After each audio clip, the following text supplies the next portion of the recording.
Processing machine. I'll show you how to set that up as well. But the first thing we have to do is we have to wash our tomatoes and very importantly, dry them. You want your tomatoes to be dry because that residual water that's on the tomato is going to end up on our sauce, and we don't want our sauce to be watery. We want it to be all tomatoes. Sababu hiyo ndo mashine nimetuma hiyo. Hiyo ndo mashine nimetuma, lazima niipandishe sababu angalia gisi inavyofanya.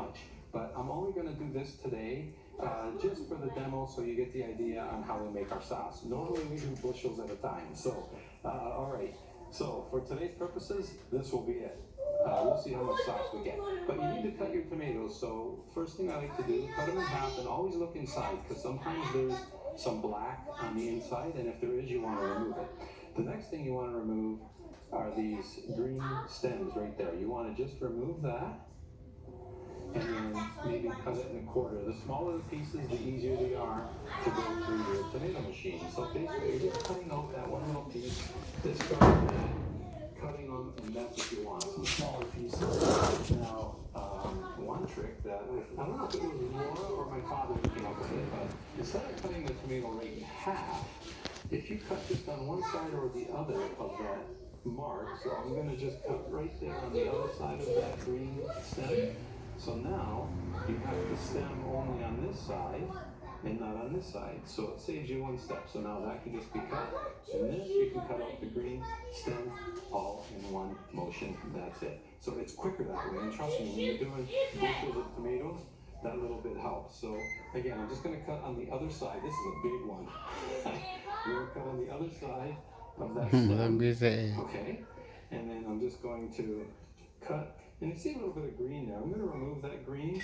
You want to avoid any green. You want to have your sauce nice and red, and any green. And the reason you want to remove the green, or remove, in this case, you see the stem here, the stemmy part, because that's going to cause some acidity, and it's going to throw the taste of your sauce or your passata off. So try to remove as much as you can. If you see any, and that's the beauty of cutting them in half. And taking a look, you're able to easily see if anything needs to be removed or not. So now I'm just going to continue. Again, I got different shapes and sizes here, but I'll show you one more time. I'm just going to cut on the other side of that and remove that all in one. Go a little bit deeper. Cut in half, go to the next one. So there we go. Last one is done. Si yangu hiyo, sio yangu hiyo. Let's take this over to the stove. Let's put the stove on medium. There we go. Here's a spoon for you. No. Okay, so all we're going to do at this stage here is we want to heat up the tomatoes. We want to be hot only so that they will process through the machine very, very easily, because that machine is going to remove the skins from the paste. And in order to do so and not to struggle, you need to be hot. So I've got it on medium, and you don't want them to burn. So as they start to heat up, what you're going to want to do is just toss them around, A, so they don't burn, and B, so that they all get hot. So that's what I'm going to do now. I'm going to leave it on medium, and I'm just going to stir it maybe every so often and get these tomatoes good and hot. So as I keep tossing these along, you're going to start to notice, and see if I can push these aside a bit. You can see here the water that's being released. That is water that's being naturally released from the tomatoes right here. So if the tomatoes are sticking, sometimes you might need to add a little water. But as you can see here, there's plenty of water. We don't need to add any, and it's the natural water that is being released from these tomatoes as we cook them, which is a good thing. However, when we get to the next stage, we're going to want to release some of that water, because we don't want it in our sauce. So you can see here, looking at this tomato, the skin is already starting to soften. So that's what you want to see. But they're not quite 100% ready yet. We're going to cook them just a little bit longer. So as you continue to cook, you can see there's even more water developing now. You can clearly see there's a lot more water coming out. But also look, this one is still very, very firm, very hard. So don't worry, you cannot overcook tomatoes, but you definitely want them cooked. You want them soft, again, so they can go through the machine. So if you feel them they're still hard like that, they're not done yet. And again, you can't overcook, so don't be shy. Okay, look at this now. Remember how we started off with very, very little water? Again, this is all natural water right from the tomatoes. And different tomatoes, different styles of tomatoes will produce, or different variety of tomatoes will produce more or less water. And I had a mix of tomatoes here, and as you can see, we've got lots of tomato juice. So we are definitely done. These are really soft, these tomatoes, and I made them a little extra soft just because I wanted to go through the machine really, really easily. Speaking of such, let's move on over. What we want to do now is strain the water from those tomatoes. So I'm actually going to use a pasta strainer. So when we used to do bushels of tomatoes, we would use a cheesecloth to drain. But because I'm making just a little bit of sauce, this will be easy enough. And the reason why I have a bowl underneath is because I want to catch all that water. That tomato water, that tomato juice, is actually very, very good. And we're not going to let any of that go to waste. Okay, there's a little there, and a little there. Okay, there we go. So we're going to let those drain just a bit. I could even help them out a little bit. Now, that tomato juice or water that we're straining out of here, what you could do with that is you can jar that on its own, or you could let it cool and freeze it.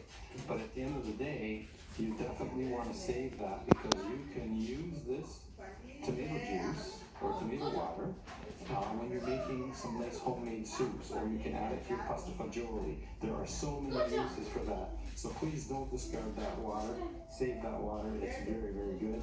And it's also healthy. Okay, that was pretty good. What I've been doing is just been filling up another bowl. There we go. And yeah, and we're good to go. Okay, that's good enough. Okay, so these tomato machines are really, really easy to assemble. There's only a few pieces and it goes together quickly.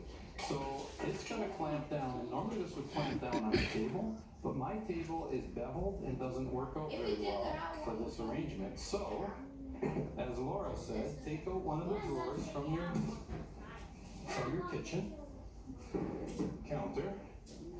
And now you'll be able to grab right onto there, which was a great idea. So I'm just going to use this little mat as a little protector. Okay, and then is it going to fit? I guess I should have checked that first, right? Okay.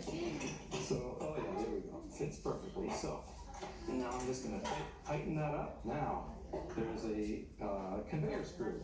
And it goes onto this knob right here. It's a square knob. There's a square hole that fits in there nicely and locks in, as you can see. Then we have our strainer. Now our strainer has a seam on one side, of course, where they've joined it together. I like to keep the seam side up, only because it's easier, because all the juice, all your sauce, your strained tomatoes are going to come out of these holes. So I like to keep that on the top. So that just very simply goes, oh, and by the way, make sure there's a rubber washer there. You want to make sure that washer is in place. You can see there's a white washer right there. You want to make sure that washer is not missing. So that just goes on, and then these two clamps, quite simply, on either side, with these wing nuts, just tighten it up. There we go. Now, this is kind of neat. This catches our sauce, so that goes over top, and it's got a little locking device here. So this is quite nice because this has a shield. Because what happens is when you're passing your tomatoes through, it's going to splash out the top as well as the sides. So this kind of guards it. If you don't have a chute like this with a guard, I sometimes just make a guard with some aluminum foil. But this one has it, so that's great. It's got a little screw here that keeps it in place. That's fantastic.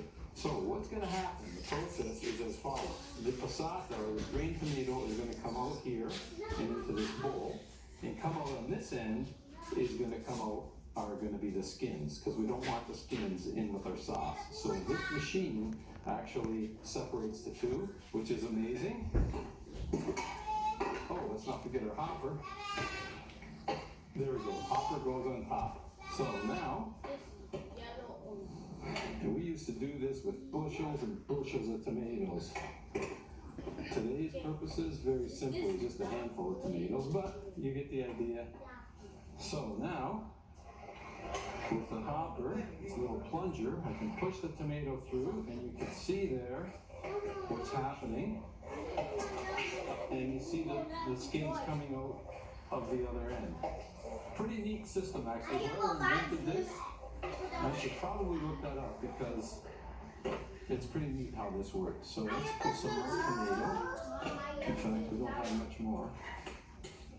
Well, you know what? For my little garden, I've still got a nice little bit of tomato out. Alright, so. And then plunge and put some more in. Put these right through. And because their tomatoes are nice and hot, you can see that the machine, I am not struggling at all. It's very, very easy to pass that through the machine.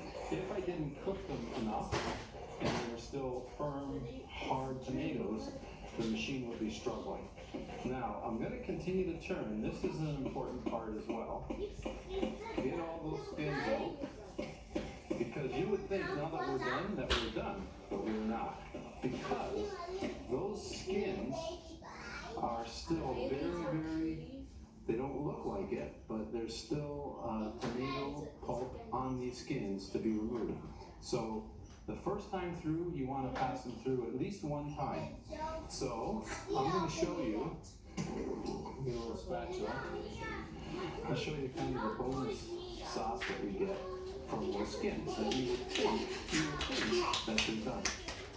Sauce or the passata that you get at this stage is chicken, typically. Now, oh, and look what I forgot to do. Too excited to pass them through. Good thing the counter was clean. All right. Done. So here we go. Let's put it through. Oh, this is loosening.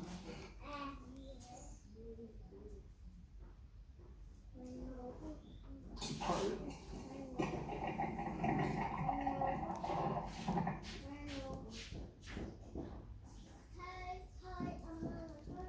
Now is we have to cook this. We have to bring this to a boil, and we are going to cook this for 15 minutes. So let's strain all this. Use a spatula and get all that tomato out of the bowl and into our pot. Back at the stove again, and we're just going to put it up to, well, maybe medium right now, and we're going to bring this up to a boil, and we're going to stir it every so often. We do not want to burn it at this stage, so all we want to do is bring it to a boil, and then we want it to continue to boil on low for about 15 minutes. But for right now, I've got the flame on medium, and we're going to bring that to a boil, and I'm going to stir it occasionally so it doesn't burn. Well, as you can see, we have got a boil going. That is great. That's what we want. So now it becomes very important. You don't want it to burn, so don't be shy. You can continuously stir this if you want, or stir it, give it a break, stir it, give it a break. But you want to make sure it doesn't burn. So you just want to keep it boiling for 15 minutes.